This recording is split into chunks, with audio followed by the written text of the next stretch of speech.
जय जगन्नाथ हरे कृष्ण भक्तवत्सल महाप्रभु श्री जगन्नाथ अभय चरण भूमिष्ठ दंडवत प्रणाम मणि श्री भक्त चरित्रामृत आज शुणा भक्त श्री चंद्रहास चरित्र।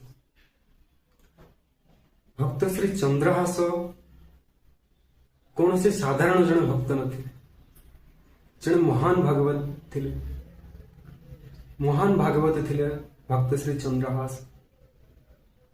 जैमिनी पुराण रे भक्त श्री चंद्रहास चरित्र विषय कह जाइए। जो मैंने श्रद्धारे भक्ति रे भक्त श्री चंद्रहास चरित्र शुणती बा पढ़ती तांकु इह लोक समस्त प्रकार सुख समृद्धि प्राप्त हुए एवं देह त्याग पर तांकु विष्णु लोक भगवान का चरण प्राप्त हुए। एमिति जैमिनी पुराण रे वर्णना अच्छी भक्त श्री चंद्रहास चरित्र विषय। आज से भक्त चरित्र शुणा।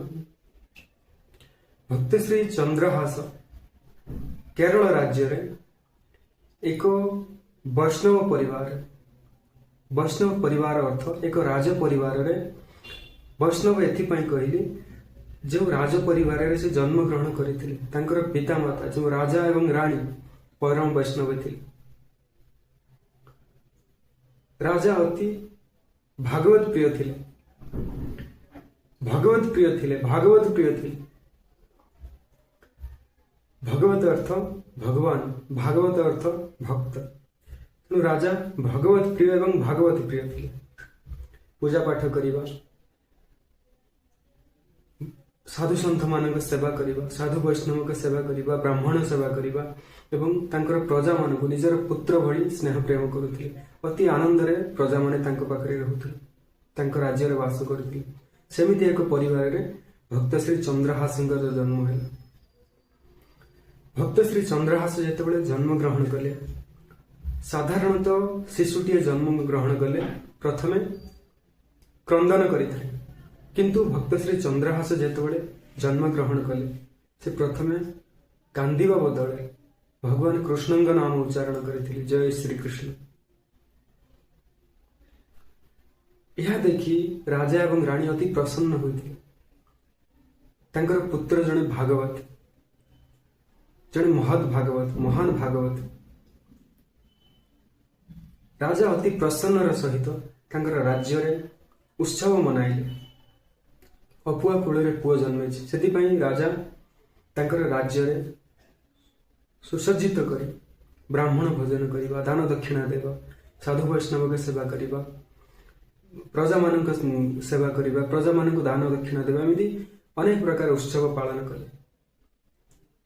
किंतु यही सुजोग नहीं राजा जेतेबेले तांकर पुत्र जन्म उत्सव रे माति थांती, यही यार सुजोग नहीं पड़ोसी देशर, पड़ोसी राज्य एक राजा, पड़ोसी देशर एक राजा तांको उपरे सैन्य सामंत धरी आक्रमण करदेला एवं राजा को हत्या कला। चंद्रहास पिता को हत्या कला। जेतेबेले चंद्रहास पिता हत्या हो जाइछन्ति, तांको हत्या करि दैछन्ति।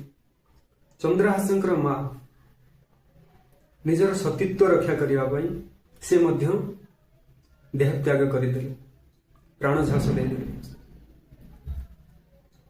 कोमल बालकटीए अल्प दिन है जन्म ग्रहण कर देखाशुना करने कहीं ना, बापा माँ चलीगले।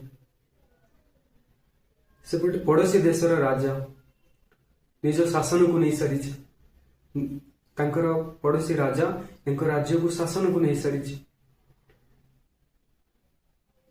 चंद्रहास धाई मां जे चंद्रहास देखाशुना करुले, राजकुमार को रक्षा करने, राजकुमार को जीवित रखापी विचार कले। राजकुमार को धरी अन्य एक राज्य को चली जाए। यह मने मने विचार करी एक टोकई रे बा झुड़ी रे चंद्रहास को रखी, चंद्रहास को शुई तांको ऊपर किसी अइठा पत्र रखी अन्य एक राज्य को चली गले। गला बेले जेतेबेले जगी सैन्य माने जांच कले, परखिले, देखिले कि अइठा पत्र, से विचार करी अइठा पत्र फोपाड़ा को नेउची भावी छाड़ीदे। ଏବଂ ଧାଇମା ଚନ୍ଦ୍ରହାସଙ୍କୁ ଧରି ଆଉ ଏକ ରାଜ୍ୟକୁ ଚାଲିଗଲେ। ସେ ଯେଉଁ ରାଜ୍ୟକୁ ଗଲେ ସେ ରାଜ୍ୟର ନାମ ଥିଲା କୁନ୍ତଳପୁର। କୁନ୍ତଳପୁରରେ ଯାଇ ପହଞ୍ଚିଲେ ଧାଇମା ଚନ୍ଦ୍ରହାସଙ୍କୁ ଧରି। କୁନ୍ତଳପୁରରେ ମନ୍ତ୍ରୀଙ୍କ ଘରେ ପହଞ୍ଚିଲେ। ମନ୍ତ୍ରୀଙ୍କ ନାମ ହେଉଛି ଦୁଷ୍ଟବୁଦ୍ଧି। ତାଙ୍କର ନାମ ଯେମିତି ଦୁଷ୍ଟ, ତାଙ୍କର କାମ ସେମିତି ଦୁଷ୍ଟ, ସେଥିପାଇଁ ତାଙ୍କ ନାମ ଦୁଷ୍ଟବୁଦ୍ଧି। ଧାଇମା ଯାଇ ମନ୍ତ୍ରୀଙ୍କ ଘରେ ପହଞ୍ଚିଲେ ଏବଂ ମନ୍ତ୍ରୀଙ୍କୁ ପ୍ରାର୍ଥନା କଲେ, ଅନୁରୋଧ କଲେ, ଆମେ ଦୁହେଁ ମା ପୁଅ। ଆଉ କହିଲେ ନାହିଁ ରାଜକୁମାର ବୋଲି, କହିଲେ ଆମେ ଦୁହେଁ ମା ପୁଅ, କୋମଳମତି ବାଳକଟିଏ, ଆମେ ଦୁହେଁ ଖାଇବୁ, ବଞ୍ଚିବା ପାଇଁ କିଛି ସେବା ମତେ ଦିଅନ୍ତୁ। ମୁଁ ରାଜଘରେ ସମସ୍ତ କର୍ମ କରିବାର, ସମସ୍ତ କାର୍ଯ୍ୟ କରିବାର ମୋ ଅଭ୍ୟାସ ଅଛି ଏବଂ ଦକ୍ଷତା ମଧ୍ୟ ଅଛି, କାରଣ ସେ ପୂର୍ବରୁ ରାଜଘରେ କାର୍ଯ୍ୟରତ ଥିଲେ, ସେବାରତ ଥିଲେ। ତେଣୁ ଦୁଷ୍ଟବୁଦ୍ଧିଙ୍କ ଘରେ ସେ ଅତି ସହଜରେ ସେବା ମିଳିଗଲା ତାଙ୍କୁ। ଦୁଷ୍ଟବୁଦ୍ଧିଙ୍କର ଏକ ପୁତ୍ର ଏବଂ ଏକ ପୁତ୍ରୀ ଥିଲା। ଦୁଷ୍ଟବୁଦ୍ଧି ପୁତ୍ରଙ୍କର ନାମ ମଦନ, ପୁତ୍ରୀଙ୍କର ନାମ ବିଷୟା। କିନ୍ତୁ ଏଠି ବିଧିର ବିପରୀତ ବିଧାନ ଦେଖନ୍ତୁ। ପିତା ଦୁଷ୍ଟବୁଦ୍ଧି ଏକ ଆଦୌ ତାଙ୍କର କୌଣସି ପୂଜା ପାଠରେ, ସାଧୁ ବୈଷ୍ଣବ ସେବାରେ ତାଙ୍କର ସେଥିରେ ବିଲକୁଲ ରୁଚି ନଥିଲା, ଆଦୌ ରୁଚି ନଥିଲା। କିନ୍ତୁ ତାଙ୍କର ପୁତ୍ର ମଦନ ପରମ ବୈଷ୍ଣବ, ସେ ସାଧୁ ସନ୍ଥଙ୍କ ସେବା କରିବ, ଭଗବାନ ନାମ ଭଜନ କରିବା, ଭଗବାନଙ୍କ ନାମ କୀର୍ତ୍ତନ କରିବା, ପଣ୍ଡିତ ମାନଙ୍କୁ ଡାକି ଭୋଜନ କରାଇବା, ଏମିତି କାର୍ଯ୍ୟ କରୁଥିଲେ। ଏସବୁ କାର୍ଯ୍ୟ ଦୁଷ୍ଟବୁଦ୍ଧିଙ୍କୁ ଭଲ ଲାଗୁନଥିଲା। କିନ୍ତୁ ଯେହେତୁ ତାଙ୍କର ପୁତ୍ର, ପ୍ରିୟ ପୁତ୍ର, ତାଙ୍କୁ ବାଧା ଦେଲେ ପୁତ୍ର ମାନଙ୍କୁ କଷ୍ଟ ହବ ବୋଲି ତାଙ୍କୁ ବାଧା ବି ଦେଉନଥିଲେ। ଧନ ସମ୍ପତ୍ତିର ଅଭାବ ନାହିଁ, ରାଜାଙ୍କ ଘରେ ମନ୍ତ୍ରୀ, ମହାମନ୍ତ୍ରୀ, ତେଣୁ ଧନ ସମ୍ପତ୍ତିର ଅଭାବ ନାହିଁ। ତେଣୁ ପୁଅ ଯାହା କରୁଛି କରୁ, ଏହା ବିଚାର କରି ସେ କିଛି କୁହନ୍ତିନି, ଚୁପ୍ ରୁହନ୍ତି। ଏବଂ ତାଙ୍କର କନ୍ୟାଙ୍କର ନାମ ବିଷୟା। ତାଙ୍କରି ଘରେ ଧାଇମା ଚନ୍ଦ୍ରହାସଙ୍କୁ ଧରି କାର୍ଯ୍ୟ କଲେ। ଚନ୍ଦ୍ରହାସ ଧୀରେ ଧୀରେ ବଡ଼ ହେଉଥାନ୍ତି। ଧାଇମା ମନ୍ତ୍ରୀଙ୍କ ଘରେ ଯାହା ସେବା କରି ଯାହା ପାଉଣା ମିଳିଥାଏ ସେଇଥିରେ ଦୁହେଁ ଚଳୁଥାନ୍ତି। ଏମିତି ଏକ ସମୟ ଆସିଲା, ଚନ୍ଦ୍ରହାସଙ୍କର ବୟସ ସେତେବେଳେ ହୋଇଥାଏ 3 ବର୍ଷ। ଏମିତି ଏକ ସମୟ ଆସିଲା, ଧାଇମାଙ୍କର ମଧ୍ୟ ଶେଷ ସମୟ ଆସିଲା। ଧାଇମା ମଧ୍ୟ କୌଣସି କାରଣବଶତଃ ଧାଇମାଙ୍କର ଦେହାନ୍ତ ହୋଇଗଲା। ତ ଏକା ରହିଗଲେ ଚନ୍ଦ୍ରହାସ। ପିତାମାତା ଚାଲି ଯାଇଛନ୍ତି ପୂର୍ବରୁ, ପିତାମାତାଙ୍କୁ ହତ୍ୟା କରି ଦିଆଯାଇଛି। ଯେଉଁ ଭରସା ଟିକେ ଥିଲା ଧାଇମା, ସେ ମଧ୍ୟ ଦେହତ୍ୟାଗ କରିଥିଲେ, ତାଙ୍କର ଦେହାନ୍ତ ହୋଇଗଲା। ଅନାଥ ହୋଇଗଲେ ଭକ୍ତ ଶ୍ରୀ ଚନ୍ଦ୍ରହାସ। କିନ୍ତୁ ଚନ୍ଦ୍ରହାସ କୋମଳ ବୟସରୁ ଏତେ ସୁନ୍ଦର ଦେଖାଯାଉଥିଲେ, ଏତେ ସୁଢଳ ଦେଖାଯାଉଥିଲେ। ଏକ ଆକର୍ଷଣୀୟ ଶୋଭା ଥିଲା ତାଙ୍କ ଚେହେରାରେ, ତାଙ୍କ ଶରୀରରେ, କାରଣ ସିଏ ଭକ୍ତ, ଭଗବାନଙ୍କର ଭକ୍ତ। ଚନ୍ଦ୍ରହାସ କୌଣସି ସାଧାରଣ ଭକ୍ତ ନୁହଁ। ପୂର୍ବ ଜନ୍ମରେ ଭକ୍ତଟି ଆଗେ ସାଧାରଣ କେବେ ହୋଇନଥାଏ, ଆଉ ଗୋଟିଏ ଜନ୍ମରେ ସେ ଭକ୍ତ ହୋଇନଥାଏ। ଭକ୍ତଟିଏ ତାର ଅନେକ ଜନ୍ମର ଭକ୍ତିକୁ ନେଇ ଆସିଥାଏ, ସେଥିପାଇଁ ଏ ଜନ୍ମରେ ସେ ଭକ୍ତଟିଏ ହୋଇଥାଏ। ତେଣୁ ଚନ୍ଦ୍ରହାସ ଜନ୍ମରୁ ସେ ଭଗବାନ କୃଷ୍ଣଙ୍କ ପ୍ରେମରେ, କୃଷ୍ଣଙ୍କ ନାମରେ, କୃଷ୍ଣଙ୍କ ନାମ ଶୁଣିଲେ ସେ କାନ୍ଦ ବନ୍ଦ କରିଦିଅନ୍ତି। କୃଷ୍ଣଙ୍କ ଭଜନ ଶୁଣିଲେ କାନ୍ଦ ବନ୍ଦ କରିଦିଅନ୍ତି। କୃଷ୍ଣଙ୍କ ନାମ ଶୁଣିଲେ କାନ ଡେରି ଶୁଣନ୍ତି। ଏମିତି ତାଙ୍କ ଜନ୍ମରୁ ତାଙ୍କର ସ୍ୱଭାବ। ସେଥିପାଇଁ ଧାଇମା ଯେତେବେଳେ ଚାଲି ଯାଇଛନ୍ତି, ଏକରେ ତ ରାଜକୁମାର, ଦ୍ୱିତୀୟରେ ଭକ୍ତ, ତାଙ୍କ ଚେହେରାରେ ଏକ ଅପୂର୍ବ ତେଜ, ଅପୂର୍ବ ଶୋଭା। ତେଣୁ କୁନ୍ତଳପୁର ରାଜ୍ୟରେ ତାଙ୍କୁ ସମସ୍ତେ ନିଜର ଅନାଥ କେହି ବୋଲି ଭାବିବାକୁ ତାଙ୍କୁ ଦେଲେ ନାହିଁ। ରାଜ୍ୟବାସୀ ମାନେ, ନଗରରେ ବାସ କରୁଥିବା ମା ମାନେ, ଦେବୀ ମାନେ ଚନ୍ଦ୍ରହାସଙ୍କୁ, 3 ବର୍ଷର ଚନ୍ଦ୍ରହାସଙ୍କୁ ନିଜର ପୁଅ ପରି ପାଳିଲେ। କିଏ ନେଇ ଗାଧୋଇ ଦିଅନ୍ତି ତ କିଏ ନେଇ ଖୁଆଇ ଦିଅନ୍ତି, କିଏ ନେଇ ବେଶ କରିଦିଅନ୍ତି ତ କିଏ ନେଇ ପୋଷାକ ପିନ୍ଧାଇ ଦିଅନ୍ତି। ଏମିତି ଚନ୍ଦ୍ରହାସଙ୍କୁ ପାଳିଲେ। ଚନ୍ଦ୍ରହାସ ମହା ଆନନ୍ଦରେ ବଢିଲେ। ଭଗବାନଙ୍କର ଭକ୍ତଙ୍କର ଆଜ୍ଞା ଭଗବାନ ଯାହାକୁ ରକ୍ଷା କରିବେ, ଭଗବାନ ଯାହାର ନାଥ, ତାଙ୍କୁ ଅନାଥ କିଏ କରିପାରିବେ? ତେଣୁ ଚନ୍ଦ୍ରହାସ ଅନାଥ ବୋଲି କେବେ ବି ନିଜକୁ ଭାବିଲେ ନାହିଁ। କୁନ୍ତଳପୁରର ନଗରବାସୀ ମାନେ ତାଙ୍କୁ ଅନାଥ ବୋଲି ଭାବିବାକୁ ଦେଲେ ନାହିଁ। ଯେଉଁଠି ଖାଇବାକୁ ଦିଅନ୍ତି ସେ ଖାଇ ନିଅନ୍ତି ଏବଂ ବାଳକମାନଙ୍କ ସହିତ ଭଗବାନ ଶ୍ରୀକୃଷ୍ଣଙ୍କର ନାମ ଭଜନରେ ନାଚନ୍ତି, ଭଗବାନ କୃଷ୍ଣଙ୍କ କଥା କୁହନ୍ତି। ବାଳକମାନଙ୍କୁ ଖେଳିଲେ ବି ଭଗବାନ କୃଷ୍ଣଙ୍କ ଲୀଳା କରି ବାଳକମାନଙ୍କ ସହିତ ଖେଳନ୍ତି। ଏମିତି ତାଙ୍କର ପିଲାବେଳେ ସ୍ୱଭାବ। ଧୀରେ ଧୀରେ ଚନ୍ଦ୍ରହାସଙ୍କର ବୟସ ହେଲା 5 ବର୍ଷ। ଏକଦା ଦିନେ ଭକ୍ତ ଚନ୍ଦ୍ରହାସ ବାଳକମାନଙ୍କ ସହିତ ଖେଳୁଥାନ୍ତି, ଭଗବାନଙ୍କ ନାମ କୀର୍ତ୍ତନ କରୁଥାନ୍ତି, ନାଚୁଥାନ୍ତି, ଗାଉଥାନ୍ତି, ଭଗବାନଙ୍କ କଥା କହୁଥାନ୍ତି, କୃଷ୍ଣ କୃଷ୍ଣ କହି ନାଚୁଥାନ୍ତି। ଦେବର୍ଷି ନାରଦ ତ ସର୍ବତ୍ର ଭ୍ରମଣ କରୁଥାନ୍ତି ସଦା ସର୍ବଦା। ତେଣୁ ଦେବର୍ଷି ନାରଦଙ୍କ ନଜର ପଡ଼ିଲା ଭକ୍ତ ଶ୍ରୀ ଚନ୍ଦ୍ରହାସଙ୍କ ଉପରେ।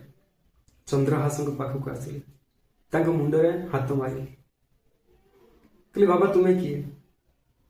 ତ ଚନ୍ଦ୍ରହାସ ତାଙ୍କୁ ପ୍ରଣାମ କଲେ, କହିଲେ ମହାରାଜ ମୋ ନାମ ଚନ୍ଦ୍ରହାସ।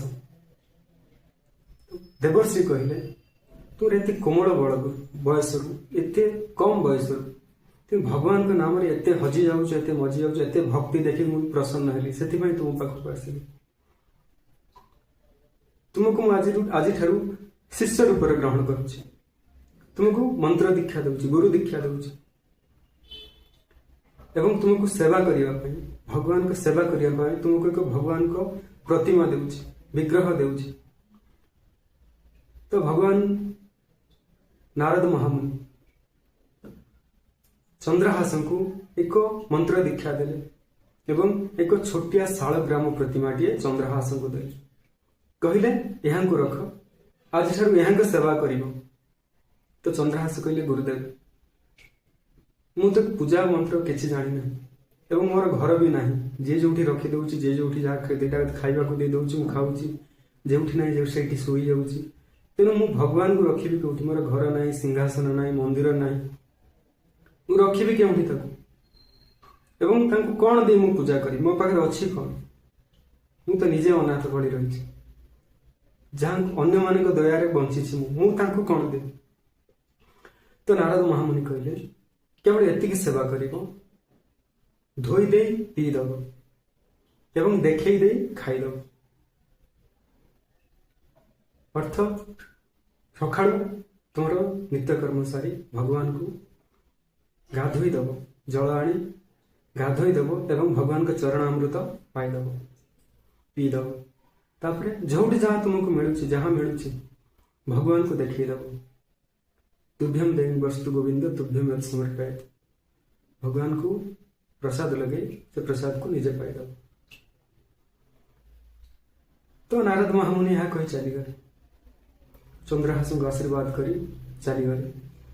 ତ ନାରଦ ମହାମୁନି ଚାଲିଗଲା ପରେ ଚନ୍ଦ୍ରହାସ ବିଚାର କଲେ ରଖିବି କୋଉଠି? ମୋର ତ ଘର ନାହିଁ, ସିଂହାସନ ନାହିଁ, ମନ୍ଦିର ନାହିଁ, କେଉଁଠି ରଖିବି? ଚନ୍ଦ୍ରହାସ କ'ଣ କଲେ? ଶାଳଗ୍ରାମ ପ୍ରତିମାକୁ ନିଜର କଳରେ ରଖିଲେ, ପାଟିରେ କଳରେ ଚକୋଲେଟ ପରି, ପାନ ପରି ଜାକି ରଖିଲେ। ଯେତେବେଳେ ସେବା କରିବାକୁ ପ୍ରକାଶ କରନ୍ତି, ପାଟିରୁ କାଢ଼ନ୍ତି, ସେବା କରନ୍ତି, ପୁଣି ପାଟିରେ ରଖିଦିଅନ୍ତି। ଆଉ ରଖିବେ କୋଉଠି? ସେ ଭଗବାନ ମଧ୍ୟ ଆନନ୍ଦରେ ରହିଥାନ୍ତି ତାଙ୍କ ପାଖରେ। ତ ଏକଦା କ'ଣ ହୋଇଛି? ରାଜାଙ୍କର ମନ୍ତ୍ରୀ ଦୁଷ୍ଟ ବୁଦ୍ଧି ତାଙ୍କର ପୁତ୍ର ମଦନ, ଯିଏ ବୈଷ୍ଣବ ଥିଲେ, ଭକ୍ତ ଥିଲେ, କିଛି ସାଧୁ ସନ୍ଥ ମାନଙ୍କୁ, ବୈଷ୍ଣବ ମାନଙ୍କୁ, ବ୍ରାହ୍ମଣ ମାନଙ୍କୁ ଡାକି ନିଜର ଘରେ ଭୋଜନ କରାଉଛନ୍ତି, ପ୍ରସାଦ ସେବା କରୁଛନ୍ତି। ତ ଦୁଷ୍ଟ ବୁଦ୍ଧିଙ୍କର ମନ ନଥିଲେ ବି ପୁଅର ମନ ରଖିବା ପାଇଁ ସେ କିଛି କହିପାରୁନଥାନ୍ତି।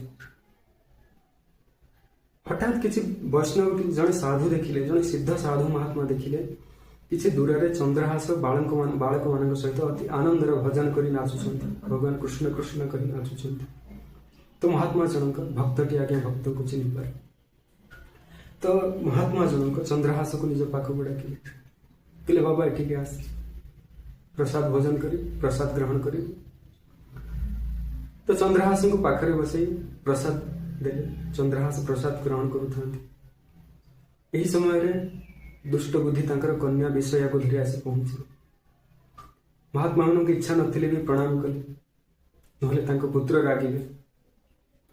ତ ଦୁଷ୍ଟ ବୁଦ୍ଧି କହିଲେ ମହାତ୍ମା ଆପଣ ତ ସିଦ୍ଧ ମହାପୁରୁଷ, ଯଦି ଆପଣ ଏତେ ସିଦ୍ଧ ମହାପୁରୁଷ, ଏ ଯୋଉ ରାଜ୍ୟରେ, କୁନ୍ତଳପୁର ରାଜ୍ୟରେ ରାଜାଙ୍କର କେବଳ ଗୋଟିଏ ମାତ୍ର କନ୍ୟା ଅଛି, ତାଙ୍କର ପୁତ୍ର ନାହାନ୍ତି। ତ ଆପଣ କୁହନ୍ତୁ ପରବର୍ତ୍ତୀ ରାଜାଙ୍କ ପରେ ଏ ରାଜ୍ୟର ଉତ୍ତରାଧିକାରୀ କିଏ ହେବେ, ରାଜ୍ୟର ରାଜା କିଏ ହେବେ? ତ ମହାତ୍ମା ଆଖି ବନ୍ଦ କଲେ, ଧ୍ୟାନରେ ବସିଲେ ଏବଂ ଆଖି ଖୋଲି ଚନ୍ଦ୍ରହାସଙ୍କ ଆଡୁ ଚାହିଁ ସ୍ମିତହାସ୍ୟ କହିଲେ। ସ୍ମିତହାସ୍ୟ କରି କହିଲେ, ମନ୍ତ୍ରୀ ମହାଶୟ, ଏ ରାଜ୍ୟର ଉତ୍ତରାଧିକାରୀ ପରବର୍ତ୍ତୀ ରାଜା ଏହି ବାଳକଟି ହେବ, ଚନ୍ଦ୍ରହାସ ହିଁ ହେବ। ତ ମନ୍ତ୍ରୀ ମହାଶୟ ଆଶ୍ଚର୍ଯ୍ୟ ହୋଇଗଲେ, କହିଲେ ସାଧାରଣ ଦାସୀ ପୁତ୍ରଟିଏ, ଯେଉଁ ଦାସୀ ମୋ ଘରେ କାମ କରୁଥିଲା, ତାହାର ପୁତ୍ର ରାଜ୍ୟର ରାଜା ହେବ, ଏହା କେମିତି ସମ୍ଭବ? ତ ମହାତ୍ମା କହିଲେ, କେବଳ ଏତିକି ନୁହଁ, ତୁମର କନ୍ୟାଙ୍କର ବର ମଧ୍ୟ ଏହି ହେବ, ଚନ୍ଦ୍ରହାସ ହିଁ ହେବ। ତୁମର ଜାମାତା, ତୁମର ଜ୍ୱାଇଁ ମଧ୍ୟ ହିଁ ଚନ୍ଦ୍ରହାସ ହିଁ ହେବ। ତ ଏହି କଥା ଶୁଣି ଦୁଷ୍ଟ ବୁଦ୍ଧିଙ୍କ ଚିତ୍ତରେ ଈର୍ଷାର, କ୍ରୋଧର ଅଗ୍ନି ଜଳି ଉଠିଲା। ମନେ ମନେ ବିଚାର କଲେ, ସାମାନ୍ୟ ଦାସୀ ପୁତ୍ରଟିଏ ରାଜ୍ୟର ରାଜା ଏବଂ ମୋ କନ୍ୟାକୁ ବିବାହ କରିବ, ଏହା ମୁଁ କେବେ କରାଇ ଦେବି ନାହିଁ। ବିଧିର ବିଧାନକୁ ବଦଳାଇ ଦେବି। ତ ସାଧୁ ବୈଷ୍ଣବ ମାନେ ସେଠାରୁ ଚାଲିଗଲେ, ତାଙ୍କର ପ୍ରସାଦ ଗ୍ରହଣ କରି ନିଜ ନିଜ ରାସ୍ତାରେ ନିଜ ନିଜ ବାଟରେ ଚାଲିଲେ।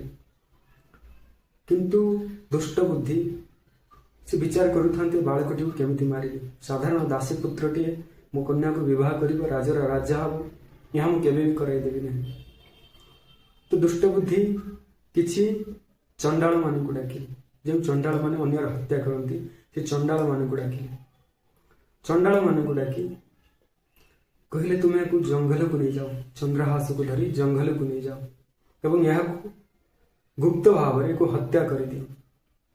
ମୁଁ ତୁମକୁ ଅନେକ ଧନରତ୍ନ ଦେବି, ତୁମେ ଯାହା ମାଗିବ, ଯାହା ଚାହିଁବ, ଯାହା ଧନରତ୍ନ ଚାହିଁବ ମୁଁ ତୁମକୁ ଦେବି, କିନ୍ତୁ ଏହାକୁ ହତ୍ୟା କରିଦିଅ ଏବଂ ହତ୍ୟା କରି ତାହାର କୌଣସି ଅଙ୍ଗ ଆଣି ମୋତେ ଦେଖେଇବ ପ୍ରମାଣ ସ୍ୱରୂପ, ତାହେଲେ ମୁଁ ତୁମକୁ ଧନରତ୍ନ ଦେବି, ନହେଲେ ତୁମକୁ ଧନରତ୍ନ ଦେବି ନାହିଁ।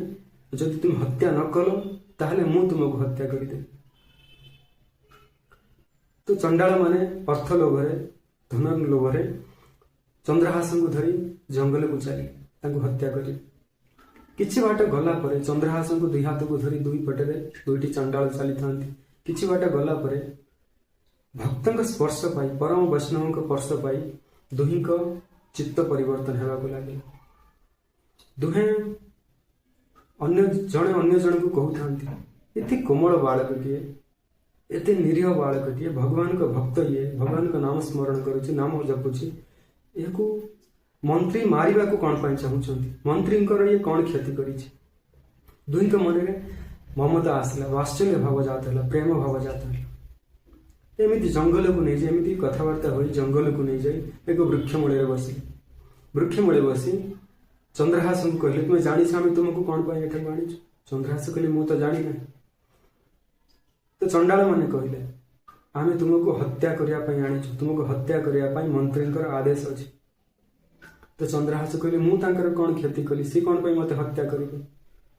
ତ ଚଣ୍ଡାଳ ମାନେ କହିଲେ, ସେ କଥା ଆମେ ଜାଣିନାହୁଁ, ଆମକୁ ଆଦେଶ ଅଛି, ତୁମକୁ ହତ୍ୟା କଲେ ଆମକୁ ଧନ ମିଳିବ, ଆଉ ତୁମକୁ ଯଦି ହତ୍ୟା ନ କରୁ ତାହେଲେ ସିଏ ଆମକୁ ହତ୍ୟା କରିଦେବେ। ତ ଚନ୍ଦ୍ରହାସ କହିଲେ, ଠିକ ଅଛି, ଯଦି ମୋର ହତ୍ୟାରେ ଦୁଇଟି ଜୀବନ ବଞ୍ଚିଯିବ, ତୁମର ଯଦି ମଙ୍ଗଳ ହେବ, ତୁମେ ଯଦି ଭଲରେ ରହିବ, ତାହେଲେ ମୋତେ ହତ୍ୟା କରିଦିଅ। ତ ଚଣ୍ଡାଳ ମାନେ କହିଲେ, ତୁମର କିଛି ଶେଷ ଇଚ୍ଛା ଅଛି ଯଦି କୁହ, ଆମେ ତୁମର ଶେଷ ଇଚ୍ଛା ପୂରଣ କରିବାକୁ ଚେଷ୍ଟା କରିବୁ। ତ ଭକ୍ତ ଶ୍ରୀ ଚନ୍ଦ୍ରହାସ କହିଲେ, ମୋର ଗୋଟିଏ ମାତ୍ର ଶେଷ ଇଚ୍ଛା, ସଂସାରରେ ତ ଭଗବାନଙ୍କୁ ଛାଡ଼ିଦେଲେ ମୋର ଆଉ କେହି ନାହାନ୍ତି। ତ ମୋର ଗୋଟିଏ ମାତ୍ର ଶେଷ ଇଚ୍ଛା, ମୁଁ ମରିବା ପୂର୍ବରୁ, ମୋତେ ମାରିବା ପୂର୍ବରୁ ମୋତେ କିଛି ସମୟ ଦିଅନ୍ତୁ, ମୁଁ ଭଗବାନଙ୍କୁ ଟିକେ ସେବା କରିବି, ଶେଷ ଥର ପାଇଁ ମୋ ମହାପ୍ରଭୁଙ୍କ ସେବା କରିବି। ତ ଚଣ୍ଡାଳ ମାନେ କହିଲେ, ଠିକ ଅଛି, ସେବା କରିନିଅ। ତ ଚନ୍ଦ୍ରହାସ ଏକ ପତ୍ର ଆଣି ପତ୍ର ବିଛାଇଲେ ଏବଂ ନିଜ ପାଟିରୁ, ନିଜ କଳରୁ ଶାଳଗ୍ରାମ ମହାପ୍ରଭୁଙ୍କ ପ୍ରତିମାକୁ ବାହାର କଲେ, ପତ୍ର ଉପରେ ରଖିଲେ।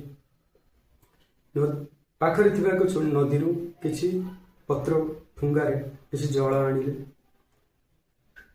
ଜଳରେ ଭଗବାନଙ୍କୁ ଗାଧୋଇ ଦେଲେ ଏବଂ ଯାହା ଫଳ ଜଙ୍ଗଲରେ ଥିଲା, ଯେଉଁ ଫଳ ବି ପାଇଲେ, ଆଣି ଟିକେ ପ୍ରସାଦ ଲଗାଇଲେ।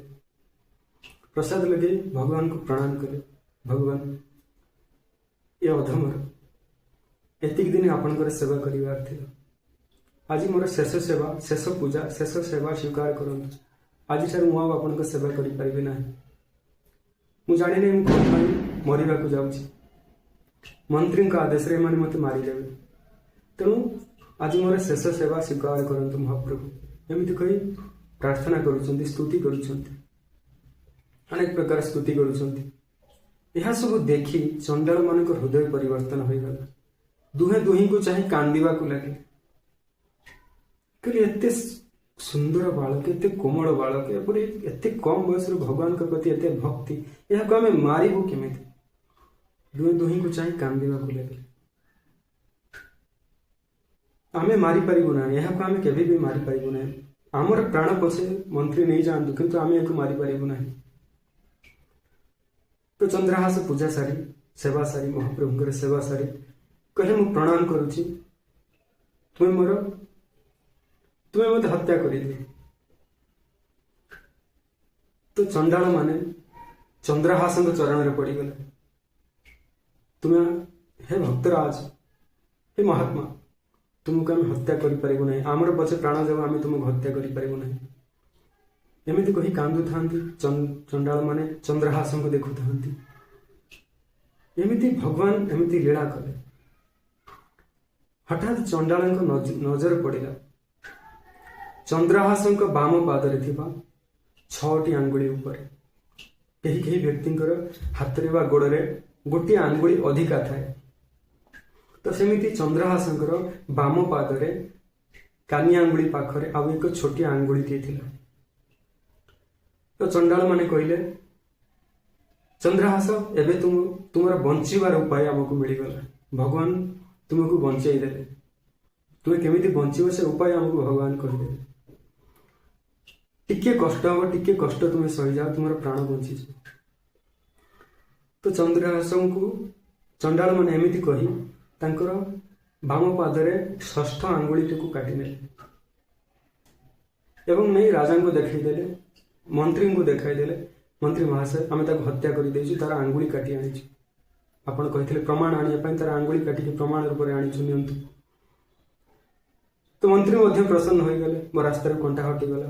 परवर्ती राजा मु हेबी नहले मो पुओ हेबो, मोर कन्या मध्य दासी पुत्र को विवाह करने को पड़ो ना। चंडाल मध्य प्रसन्न। सेपटे चंद्रहास मध्य बंचीगले। किंतु चंद्रहास छोट बालकटीए, तांको असह्य पीड़ा होता। क्षतरु अतिरिक्त मात्रा रुधिर रक्त बहुता। जंत्रण छटपट होता। भगवान का नाम जपु था। भगवान को धन्यवाद भी दे था। भगवान तुम कृपार तुम दयार मुझे बंचेगी। एमती चंद्रहास भगवान का नाम जपु जपु जंत्रण पीड़ा चेता चलीगला। चेता शून्य हो से वृक्ष मूल पड़गले। एवं चंद्रहास को रक्षा करने जंगल अनेक जीवजंतु अनेक पशु पक्षी आसी चारि पाखरे घेरी रही। हरिणी मान विराट विराट पक्षी माने आसी पंखा सेवा करुथा, विंचना करुथा निजर पक्षी निजर पर। एठी देखंतु भगवान का आउ गोटे लीला आरंभ होला। कुंतलपुर राज्य को लगी आउ एक राज्य जार नाम चंदनपुर। चंदनपुर एक राज्य जे को छोटे राज्यटीए जहाँ कुंतलपुर अधीन रे थाए। कुंतलपुर को से चंदनपुर राजा प्रति वर्ष कर दियंती, खजना दियंती बा टैक्स दियंती। से राज्यर राजा थिले राजा कुलिंद। राजा कुलिंद एवं राणी तांकर कौन सी संतान नथिले, संतान संतति तांकर मध्य नथिले। तो राजा कुलिंद साधु वैष्णव को परामर्श करी एक पुत्रिष्ट यज्ञ करिथांती। साधु वैष्णव माने कहिथांती पुत्रिष्ट यज्ञ कर, तुम्हारा पुत्र हेबो। तो राजा कुलिंद पुत्रिष्ट यज्ञ करिथांती। पुत्रिष्ट यज्ञ सारी ग्राम नगर बुलुथांती, निजर राज्य भ्रमण करुथांती, प्रजा मान को दुख सुख बुझुथांती। अति प्रजा वत्सल राजा थिले, अति भागवत प्रिय राजा थिले। तो नगर बुलु बुलु जंगल आड़ को आसी थांती। देखले कि एक स्थान रे अनेक पशु पक्षी माने गोलाकार करी घेरी होई रहिछंती। राजा सेठी कौन अच्छी एमती कौन पे पशु पक्षी मैंने रही विचार करी जितेबाला अश्वर ओह्लाई आसी देखिले कि एक कोमल बालकटीए पड़ी अचेत अवस्था भगवान कृष्ण नाम जपुची। राजा आसवा क्षणी पशु पक्षी मैंने चलीगले एवं राजा आसी पहुंचले चंद्रहास पाखे चेता फेराई आनिले पानी छाटिले चेता फेरिला पानी पियाइले पचारे बाबा तुम्हें किए तुम एठी कहीं शोच एठी कहीं पड़ीच तुम्हें तुम क्षत है केमी एत रक्त बही केमी तो चंद्रहास समस्त कथा कहले। तो राजा कहले तुम नाम कौन? चंद्रहास कहले मो नाम चंद्रहास। तो राजा पचारे तुम माता पिता किए? चंद्रहास कहले भगवान श्रीकृष्ण होउछंती मोर माता पिता से मोर सब किछि। तो चंद्रहास कहले तुम घर केउठी तुम रोच केउठी? मंत्री राजा पचारे चंद्रहास तुम घर केउठी तुम रोच केउठी? तो चंद्रहास कहले यही आकाश होउछि मो घर आकाश तले मु सबले रुहे तेणु यही मो प्रभुंकर घर एठी मु वास करे समग्र सृष्टि मो प्रभुंकर तेणु यही मो घर। तो चंद्रहास अति प्रसन्न हेले चंद्रहास कथा शुणी राजा कुलिंद अति प्रसन्न हेले हाथ जोड़ी विनय कले प्रार्थना कले तुम्हें तो भागवत तुम तो भगवान भक्त जना पड़ुछ मो प्रति एक कृपा कर मोर कई संतान ना तुमर भी कई माता पिता भी ना तुमको तो कई देखाशुना करने भी ना तो कृपा करी निजक मत पुत्र रूप से समर्पण कर। तो चंद्रहास कहले ठीक अच्छे तुम इच्छा मु रखी किंतु मोर एक शर्त मत भगवान कृष्ण नाम भगवान कृष्ण सेवा मत के दूरे देव ना। तो राजा कुलिंद कहले आदौ दूरे देवी ना तुम एक स्वतंत्र मंदिर निर्माण करदेवी तुम सेठार तुम भगवान को सेवा कर भगवान को पूजा अर्चना कर भगवान को नाम जप कर। तो एमती राजा को चंद्रहास निजक पुत्र रूप से समर्पण करते अति प्रसन्न सहित राजा कुलिंद चंद्रहास चंदनपुर को फेरीगले। राणी चंद्रहास को देखी अति प्रसन्न हेले कई बालक नथिले संतान नथिले एवं चंद्रहास अति सुंदर अति शोभनीय चेहरा राजकुमार से तेणु राजा राणी प्रसन्न हेले चंद्रहास पुत्र रूप से पाई। एमती धीरे धीरे चंद्रहास किशोर अवस्था है यौवन अवस्था है राजा कुलिंद बयस हो जाए। तो चंद्रहास को चंदनपुर राजा रूप से राजसिंहासन स्थापित कले राजा मुकुट पिंधाइले राजा चंद्रहास जो राजा है राज्यर अनेक नीति नियम बदल दे राज्य बास कर समस्त राज्यवासी प्रति मासरे पड़ुवा 2टी एकादशी पालन करेंगे एवं सात्विक आहार भोजन करेंगे संध्यार भजन कीर्तन करेंगे पूजा प्रार्थना करेंगे पूजा अर्चना करेंगे दान दक्षिणा करेंगे एमती अनेक प्रकार नियम लागू करदे एवं चंदनपुर राज्यवासी अति प्रिय करि राजा चंद्रहास भक्त चंद्रहास समस्त कथा मानी था। एमती किछि दिन गला परे किछि वर्ष 2 वर्ष 3 वर्ष गला परे कुंतलपुर को चंदनपुर आउ कर देउना जेबेठू चंद्रहास राजा होइछन्ती सेबेठार कर दिया जाउ नाही कारण समस्त धन रत्न जहाँ भी अर्थ राज्यर अर्थ मंदिर निर्माण विद्यालय निर्माण गृह साधु सन्थों सेवा गरीबों सेवा से अर्थ व्यय करती तेणु सी कौन कर दिखती ना कुंतलपुर राजा को। एमती हठात कुंतलपुर राजा विचार कले आम पड़ोसी राज्य कौन पे आमको कर देना से तो आम अधीन तेणु आमको कर देवा उचित से कौन पर कर देना यह विचार करी राजा मंत्री दुष्ट बुद्धि को कहले जाई तुम्हें खबर बुझ कौन पर से आमको कर देना जदि किसी सुविधा असुविधा अच्छी ताले आमको जनइब और जब कर देवार इच्छा ना कहीं कर देवा चाहूना से कथा भी आमको जनइब। मंत्री दुष्ट बुद्धि चलिए चंदनपुर जाई पहुंचले चंदनपुर राजा कुलिंद पाखे कहले राजा मत पठे तुम्हें 2-3 वर्ष है कर कौन पाई देना। तो राजा कुलिंद कहले एवं मु राजा नुह मोर पुत्र मोर पालित पुत्र चंद्रहास राजा। तो चंद्रहास नाम शुणी मंत्री होश उड़गला କହିଲେ ସେହି ଚନ୍ଦ୍ରହାସ ତୋର ସମସ୍ତ କଥା କୁଳିନ୍ଦ ତାଙ୍କୁ କହିଲେ, ଏମିତି ଜଙ୍ଗଲରୁ ପାଇଥିଲେ, ଏମିତି ତାଙ୍କ ଆଙ୍ଗୁଳି କଟି ଯାଇଥିଲା, ଏମିତି କ୍ଷତ ହେଇଥିଲା, ସମସ୍ତ କଥା ଯେତେବେଳେ କହିଲେ ମନ୍ତ୍ରୀଙ୍କର ହୃଦୟରେ ଲିଭି ଯାଇଥିବା କ୍ରୋଧ ଅଗ୍ନି, ଈର୍ଷା ଅଗ୍ନି ପୁଣି ଜଳିବାକୁ ଲାଗିଲା। କହିଲେ ବଞ୍ଚିଲା କେମିତି? ତାହେଲେ ଚଣ୍ଡାଳ ମତେ ମିଛ କହିଛନ୍ତି, ଏକୁ ମାରି ନାହାନ୍ତି। ସାଧାରଣ ପୁଣି ତାଙ୍କର ବିଚାର ଆସିଲା, ପୁଣି ସାଧାରଣ ଦାସୀପୁତ୍ରଟିଏ ରାଜା ହୋଇଛି ଏବଂ ମୋ ପୁତ୍ରୀକୁ ବିବାହ କରିବ ବିଧି ଅନୁସାରେ, ଯେମିତି ମହାତ୍ମା କହିଥିଲେ, ଏହା କେବେ ବି ମୁଁ କରାଇଦେବି ନାହିଁ। ତାଙ୍କ ଚିତ୍ତରେ କପଟ ଭାବ ଜାତ ହେଲା, ଛଳ ଭାବ ଜାତ ହେଲା, ଖଳ ଭାବ ଜାତ ହେଲା। ତ ମନ୍ତ୍ରୀ ଦୁଷ୍ଟ ବୁଦ୍ଧି ଯାଇ ରାଜା ଚନ୍ଦ୍ରହାସଙ୍କ ପାଖରେ ପହଞ୍ଚିଲେ। କହିଲେ ରାଜା ତୁମକୁ ଡକେଇଛନ୍ତି, କୁନ୍ତଳପୁରର ରାଜା ତୁମକୁ ଡକେଇଛନ୍ତି, ତୁମେ ଯାଇ ତାଙ୍କୁ ଦେଖା କର, ସେ ତମର କର ସବୁ ମାଫ କରିଦେବେ, ନହେଲେ ସେ ଆକ୍ରମଣ କରିବେ। ତ ରାଜା ଚନ୍ଦ୍ରହାସ କୁନ୍ତଳପୁର ରାଜାଙ୍କୁ ଦେଖା କରିବା ପାଇଁ ବାହାରିଲେ। ମନ୍ତ୍ରୀ ଦୁଷ୍ଟ ବୁଦ୍ଧି କଣ ବିଚାର କଲେ, ଏ କେମିତି ହେଲେ ଏକୁ ମାରିବି, ଯେମିତି ହେଲେ ଏକୁ ମାରିବି। ସେ ଏକ ପତ୍ର ଲେଖିଲେ, ପତ୍ରରେ ଲେଖିଲେ, ତାଙ୍କ ପୁତ୍ର ପାଖକୁ ଏକ ପତ୍ର ଲେଖିଲେ, ମୋର ପ୍ରିୟ ପୁତ୍ର ମଦନ, এই ପତ୍ର ନେଇ ଯାଉଥିବା ବ୍ୟକ୍ତିକୁ ବିନା ଦ୍ୱିଧାରେ ଏହା ମୋର ପ୍ରିୟ ଆଦେଶ, ଅନ୍ତିମ ଆଦେଶ ଏବଂ ଏହା ହିଁ ମୋର ବିଶେଷ ଆଦେଶ ଭାବେ ପାଳନ କରିବ। ଅନ୍ୟ କୌଣସି କଥା ନ ବିଚାର ନ କରି ଏହାକୁ, ଏହି କଥାକୁ ଚିଠିରେ ଲେଖାଯାଇଥିବା, ପତ୍ରରେ ଲେଖାଯାଇଥିବା କଥାକୁ ହିଁ ପାଳନ କରିବ। ପତ୍ରରେ କଣ ଲେଖିଲେ, ପତ୍ରଟି ନେଇ ଯାଉଥିବା ବ୍ୟକ୍ତିକୁ ବିଷ ଦେଇ ମାରିଦେବ, ବିଷ ଦେଇଦେବ। ପତ୍ରଟି ନେଇ ଯାଉଥିବା ବ୍ୟକ୍ତିକୁ ବିଷ ଦେଇଦେବ। ଏମିତି ଲେଖି ପତ୍ରଟିକୁ ମୋଡ଼ିଦେଲେ। କହିଲେ ପତ୍ରଟି ନେଇ ମୋର ପୁତ୍ର ଅଛି ରାଜ୍ୟରେ, କୁନ୍ତଳପୁର ରାଜ୍ୟରେ ମୋର ପୁତ୍ର ଅଛି, ତାକୁ ତୁମେ ଦେବ, ସେ ତୁମର ସମସ୍ତ କଥା ବୁଝିଦେବ। ତ ଚନ୍ଦ୍ରହାସ ଅତି ନିରୀହ ଭକ୍ତ, ଯେତେବେଳେ ଭକ୍ତ ସବୁବେଳେ ନିରୀହ ଶାନ୍ତ ସ୍ୱଭାବ ରହିଥାନ୍ତି।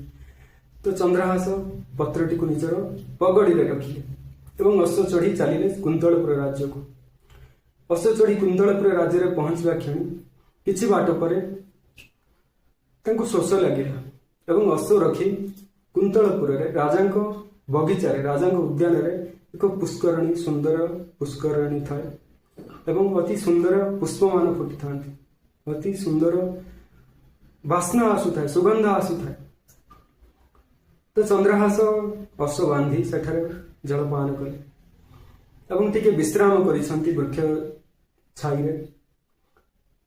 ସୁନ୍ଦର ପବନ ବହୁଥାଏ ଏବଂ ପୁଷ୍ପର ସୁଗନ୍ଧରେ ତାଙ୍କ ମନ ମୋହିତ ହେଇଗଲା, ତାଙ୍କ ଆଖି ଟିକେ ଲାଗିଗଲା, ସେ ସେଠାରେ ଗଛ ମୂଳରେ ଟିକେ ଶୋଇଯାଇଛନ୍ତି। ଏହି ସମୟରେ ଭଗବାନଙ୍କର ଲୀଳା ଦେଖନ୍ତୁ। ଏହି ସମୟରେ ମନ୍ତ୍ରୀଙ୍କର କନ୍ୟା ବିଷୟା ତାଙ୍କ ସଖୀମାନଙ୍କ ସହିତ ଆସି ପହଞ୍ଚିଲେ ସେ ଉଦ୍ୟାନରେ ଏବଂ ଦେଖିଲେ ଏକ ସୁନ୍ଦର ରାଜକୁମାର ଶୋଇଛନ୍ତି। ତାଙ୍କୁ ଚନ୍ଦ୍ରହାସଙ୍କର ରୂପ ଦେଖି ସେ ଆକୃଷ୍ଟ ହୋଇଗଲେ, ତାଙ୍କ ଆଡକୁ ଆକୃଷ୍ଟ ହେଲେ, ତାଙ୍କ ଆଡକୁ ଢଳିଗଲେ, ବିମୋହିତ ହୋଇଗଲେ ଚନ୍ଦ୍ରହାସଙ୍କ ରୂପ ଦେଖି। ଏକରେ ତ ରାଜକୁମାର, ଦୁଇରେ ଭକ୍ତ ବ୍ରହ୍ମଚାରୀ, ତାଙ୍କର ରୂପରେ ଏକ ଅପୂର୍ବ ତେଜ ଥାଏ। ତାଙ୍କ ରୂପ ଦେଖି ମନ୍ତ୍ରୀଙ୍କ କନ୍ୟା ବିଷୟା ତାଙ୍କ ଆଡକୁ ଆକୃଷ୍ଟ ହେଲେ। ସଖୀମାନେ ଅନ୍ୟ ପଟରେ ଖେଳୁଥାନ୍ତି।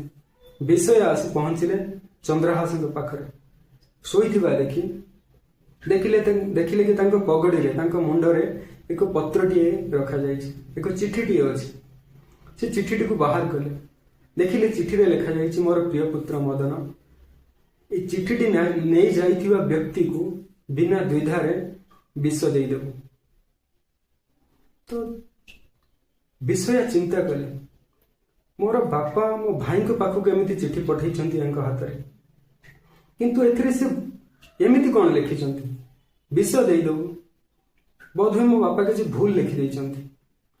ସେ ବୋଧହୁଏ ଲେଖିବାର କଥା, ମୋ ବାପା ମୋ ପାଇଁ ବରପାତ୍ର ଖୋଜୁଥିଲେ, ଏତେ ସୁନ୍ଦର ବରପାତ୍ର ବୋଧେ ପାଇଛନ୍ତି, ସେ ଲେଖିବା କଥା ବୋଧେ ବିଷୟା ଦେଇଦେବୁ, ସେ କିନ୍ତୁ ଭୁଲରେ ବୋଧେ ଲେଖିଦେଇଛନ୍ତି ବିଷ ଦେଇଦେବୁ। ତ ବିଷୟା କଣ କଲେ, ନିଜର ଆଖିର କଜଳ ଆଣି ବିଷ ପାଖରେ ୟର ଆକାରରେ ୟା ଲଗେଇଦେଲେ। ହେଇଗଲା ବିଷୟା, ମୋର ପ୍ରିୟ ପୁତ୍ର ମଦନ, ପତ୍ର ନେଇ ଯାଇଥିବା ବ୍ୟକ୍ତିକୁ ବିନା ଦ୍ୱିଧାରେ ମୋର ଆଦେଶ ଭାବି ବିଷୟା ଦେଇଦେବୁ, ଅର୍ଥାତ୍ ଝିଅ ବିଷୟାକୁ ଦେଇଦେବୁ, ବାହାଘର କରିଦେବୁ। भगवान को लीला देखंतु, विधिर विधान को देखंतु। जहा भाग्य थाए ताहा केबे भी बदले नहीं। तो भगवान एमती लीला कले। तो मंत्री कन्या एमती लेखि पुणी चिठीटी को पगड़ी में रखी चलीगले। तो चंद्रहास किसी समय पर निद्रा उठिले, पुणी अश्व धरी चलिले मदन पाखक। मदन पाखे पहुंचले, चिठीटी देले एवं मदन चिठीटी को पढ़िले। लिखिले, लिखा जाइछि मोर बापा पठै चिठी, मोर प्रिय पुत्र मदन पत्रटी नहीं जाइथिबा व्यक्ति को विषया दे देबु। से पढ़िले विषया दे देबु, कारण मंत्री कन्या विषया ही लिखि सारिछन्ति। ती मध्य प्रसन्न हेले, मो बापा कन्या पई बर खोजुथिले, बोध भी पाई जाइछन्ति, अति सुंदर बरटी, सेथिपई बोधे एमिति आदेश दैछन्ति यथा शीघ्र विषया को दे देबु। तो मंत्री पुत्र मदन अति आडंबर सहित विवाहर व्यवस्था कले, राज्य को पूरा सुसज्जित कले, तोरण बंधाइले, तांकर भौणीर विवाह करिले, एक सुंदर बर पात्रटी पाइछन्ति। तेणु एमिति बाहाघर पई समस्त व्यवस्था कले एवं बाहाघर करिदेले, विवाह करिदेले चंद्रहास एवं विषयांकर। तो 3 दिन बीती गलानी, जेतेबेले चंद्रहास को खबर न पाइछन्ति मंत्री दुष्ट बुद्धि चंदनपुर रे अछन्ति। तो सी जानिबा को चाहिए कौन है घटना, कौन है चंद्रहास मला कि नहीं। से तो निजे आसी आसी देखुचंती कि तंकर राज्य सजा है, समस्त प्रसन्न अछन्ति एवं से राज्य को प्रवेश करू राज्यवासी कहते मंत्री महाशय आपण अति सुंदर अति उत्तम बरटी बाछिछन्ति आपण कन्या पाई। एते सुंदर बर आ केउठी आपण को मिली न थांता, अति सुंदर बरटी बाछिछन्ति आपण कन्या सहित बाघर करिया पाई।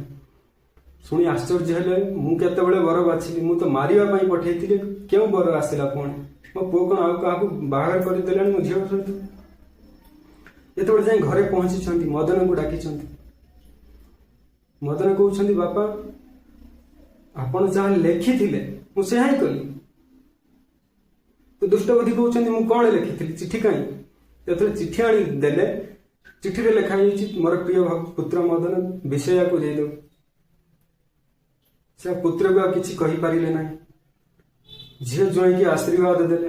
मन इच्छा नथिले भी, मन रे अग्नि जळुथिले भी आशीर्वाद जबरदस्ती देबा को पड़िला। किंतु तथापि तांकर विचार थाए, मो झियो पछे विधवा हेउ किंतु यहाँ को मु मारिबी। तांकर मन रे गोटिए भावना थाए, मु जेमिति हेले चंद्रहास को मारिबी। पुणी एक दुष्ट विचार खल विचार कले, खल बुद्धि तांक मन को आसिला। विचार कले, भक्त चंद्रहास को डाकी कहिले, चंद्रहास आमर राज्य रे एक नियम अछि।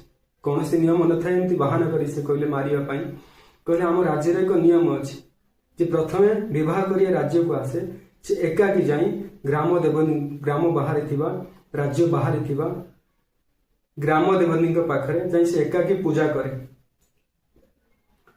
तो चंद्रहास कहले, ए तो उत्तम कथा, भगवान का सेवा करिबा पूजा करिबा ये तो मोर छोट बेले अभ्यास, मोर प्रिय कार्य यहाँ, निश्चित रूपे मु जाई पूजा करी।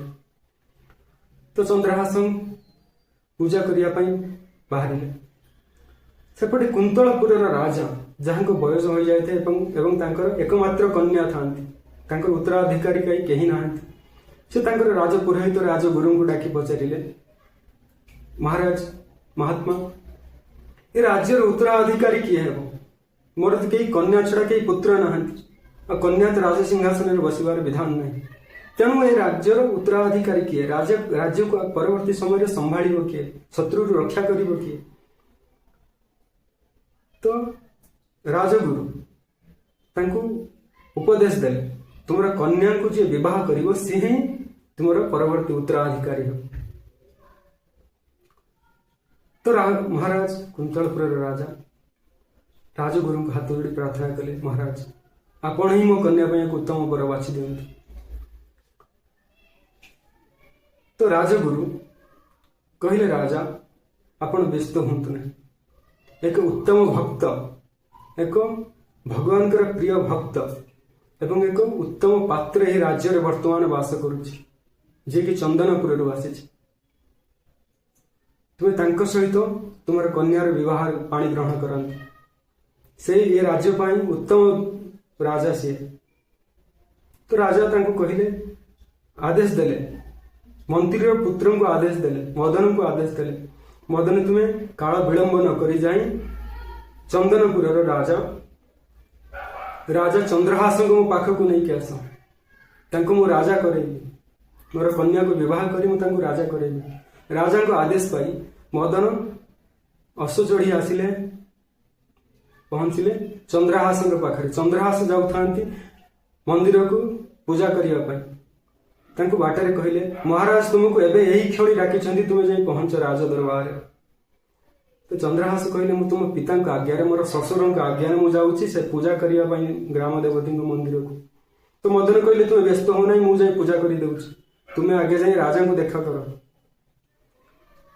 ତ ସେମିତି କଲେ। ଚନ୍ଦ୍ରହାସ ରାଜ ଦରବାର ଗଲେ, ମନ୍ତ୍ରୀ ପୁଅ ଗଲେ, ମଦନ ଗଲେ ମନ୍ଦିରକୁ। ବଦଳିଗଲା, ଦେଖନ୍ତୁ ବିଧିର ବିଧାନ କେମିତି ବଦଳୁଛି। ତ ଯେତେବେଳେ ମନ୍ତ୍ରୀ ପୁଅ ଯାଇ ମନ୍ଦିରରେ ପହଞ୍ଚିଛନ୍ତି, ତାଙ୍କର ପିତା ଦୁଷ୍ଟ ବୁଦ୍ଧି ପୂର୍ବରୁ ସେଠାରେ କିଛି ଖଳ ପ୍ରକୃତିର ଲୋକ ଚଣ୍ଡାଳ ମାନଙ୍କୁ, କିଛି ସୈନ୍ୟମାନଙ୍କୁ ଜଗାଇ ରଖିଥାନ୍ତି। ମନ୍ଦିରକୁ ଯିଏ ଆସିବ, ପ୍ରଥମେ ଯିଏ ଆସିବ କିଛି ନ ପଚାରି, କିଛି ନ ବିଚାରି ତାକୁ ହତ୍ୟା କରିଦେବ, ତା ମୁଣ୍ଡ କାଟିଦେବ। ଯେତେବେଳେ ମଦନ ଯାଇ ପହଞ୍ଚିଛନ୍ତି ମନ୍ଦିରରେ, ମନ୍ତ୍ରୀଙ୍କ କହିବା ଅନୁସାରେ ସେଠାରେ ଥିବା ଉପସ୍ଥିତ ଥିବା ଚଣ୍ଡାଳ ମାନେ ମଦନର ମୁଣ୍ଡ କାଟିଦେଲେ। ତାଙ୍କର ପିତା ଆଦେଶରେ ପୁତ୍ରର ମୁଣ୍ଡ କାଟି ଦେଇଛନ୍ତି। କାରଣ ପିତା ଆଦେଶ ଦେଇଥିଲେ ଯିଏ ଏଠାକୁ ଆସିବ ତାର ମୁଣ୍ଡ କାଟିଦେବ, କିନ୍ତୁ ଯାଇ ପହଞ୍ଚିଲେ ମଦନ, ତାଙ୍କ ମୁଣ୍ଡ କାଟିଦେଲେ। ସେପଟେ ରାଜା ଚନ୍ଦ୍ରହାସ ଯାଇ ରାଜକନ୍ୟାକୁ ବିବାହ କରି ରାଜ ସିଂହାସନରେ ବସୁଛନ୍ତି। ଏମିତି ବିଧାନ ହେଲା। ଯେତେବେଳେ ସମସ୍ତ କଥା ଯାଇ ପହଞ୍ଚିଲା ଦୁଷ୍ଟ ବୁଦ୍ଧିଙ୍କ କାନରେ, ତୁମର ପୁତ୍ର ଗ୍ରାମ ଦେବତୀଙ୍କ ମନ୍ଦିରରେ ମୃତ ପଡ଼ିଛନ୍ତି। ତ ଦୁଷ୍ଟ ବୁଦ୍ଧି ଦୌଡ଼ି ଆସିଲେ ମନ୍ଦିରକୁ। ଆସି ଦେଖିଲେ କି ତାଙ୍କ ପୁତ୍ରଙ୍କ ପ୍ରାଣ ନାହିଁ, ଆଉ ତାଙ୍କ ହତ୍ୟା ହୋଇସାରିଛି। ତାଙ୍କ କହିବା ଅନୁସାରେ ହତ୍ୟା ହୋଇଛି। ତେଣୁ ସେଠାରେ ସେ ମୁଣ୍ଡ ପିଟି କାନ୍ଦି, ମୁଣ୍ଡ ପିଟି ପିଟି ନିଜେ ମଧ୍ୟ ଦେହ ତ୍ୟାଗ କଲେ। ଏ ସମସ୍ତ କଥା ଯେତେବେଳେ ଚନ୍ଦ୍ରହାସ ଜାଣିଲେ, ଚନ୍ଦ୍ରହାସ ଆସି ପହଞ୍ଚିଲେ ମନ୍ଦିରରେ ଏବଂ ଭଗବାନଙ୍କ ଚରଣରେ ପ୍ରାର୍ଥନା କଲେ, ମହାପ୍ରଭୁ, ମହାବାହୁ ବଳିଆର ଭୁଜ, ଅଖିଳ ବ୍ରହ୍ମାଣ୍ଡପତି, हे सर्वेश्वर, हे सर्वनियंत, हे सर्वेश्वर, ये जहाँ भी सब घटीगला मो पाई घटी, ये समस्त कारण ही मो पाई एते सब पाप कार्य हो गला, सब पाप मते लागिबो, किंतु तांकर कोनोसी भूल न थाए। भक्तटिए एमिति होई थाए आज्ञा। तो भगवान कहते महाप्रभु समस्त दोष मते लागिबो, दुई दुईटी प्राण चलीगला मो पाई, तापेक्षा मु चली जाई थांती, मु मरी जाई थांती, भलो होई थांता। आपण कृपा करी दुई को बंचाई दियंतु। जदि आपण न बंचाउछंती ताहले मु प्राण त्याग करदेबी। मुहे पाप भार नहीं मु बंची पारिबेनी, एमिति निंदा नहीं मु बंची पारिबेनी। तो भगवान दुही को प्राण दान देइछंती। दुष्ट बुद्धि एवं तांकर पुत्र मदन को प्राण दान देइछंती, जीवन दान देइछंती। तो दुष्ट बुद्धि उठी निजर भूल बुझी पारी चंद्रहास को कोळे नेइछंती। चंद्रहास मध्ये तांको समस्त क्षमा करि देइछंती। महाप्रभु परि हम भक्त माध्यम माने मध्य क्षमाशील ही होई थांती। तांको क्षमा कर देइछंती। से दिन ठार दुष्ट बुद्धि भगवत मार्ग रे रहिले एवं चंद्रहास राजा हेले। राजा होई आनंद रे प्रजा पालिले एवं मंत्री पुत्र मदन से महामंत्री होई रहिले। एमिति चंद्रहास जीवन अतिबाहित होला। शेष से भगवत धाम प्राप्त कले। महाप्रभु नाम भजन रे मजी रही भगवत धाम प्राप्त कले। आज्ञा चंद्रहास जीवन चरित्र आहुरी आज्ञा बहुत विस्तार रूप में अच्छी। परवर्ती समय जेतेबेले राजा युधिष्ठिर धर्मराज युधिष्ठिर अश्वमेध यज्ञ करी अश्व छाड़ी थांती, से अश्व को मध्य चंद्रहास अटकई थे एवं से अश्व को छड़ाइया भगवान श्री कृष्ण एवं अर्जुन आसी चंद्रहास पाखक। परवर्ती समय चंद्रहास अर्जुन भगवान कृष्ण सहित जाते। एमती विस्तार रूप में कथा अच्छी। संपूर्ण कथा ये छोटिया संक्षिप्त वीडियो रे कहि परिबा नै। केवल एतिकी भगवान को प्रार्थना करिबा, महाप्रभु चंद्रहास टी आम हृदय चंद्रहास प्रति तो भक्ति पाइबा आज्ञा बहुत बड़ कथा टिके काणी चाय मिल जाऊ आमको चंद्रहास भगवान के चरण निजक समर्पण करदे भगवान के नाम रे बंचीबा भगवान एमती चंद्रहास जीवन जमी चमत्कार कले विधिर विधान बदली गला सेमिति अनेक किसी चमत्कार है भक्त के जीवन में होता है जो महाप्रभु कृपा करि महाप्रभु कृपा करिए महाप्रभु आ किसी दियंतु न दियंतु टे भक्ति ही दियंतु आ धन संपत्ति सब किसी दरकार भी नहीं केवल टे भक्ति ही दियंतु आपण को कमल चरण रे सदा सर्वदा मन रही था मुक्ति भी दरकार नहीं भक्त की आगे मुक्ति मागे नहीं सदा सर्वदा से भक्ति मागी था तो महाप्रभु टे भक्ति दियंतु आपण को चरण में सदा सर्वदा मन रही था आपण का नाम गाई गाई ये देहर प्राण चली जाओ यति कृपा करंतु महाप्रभु जय जगन्नाथ हरे कृष्ण।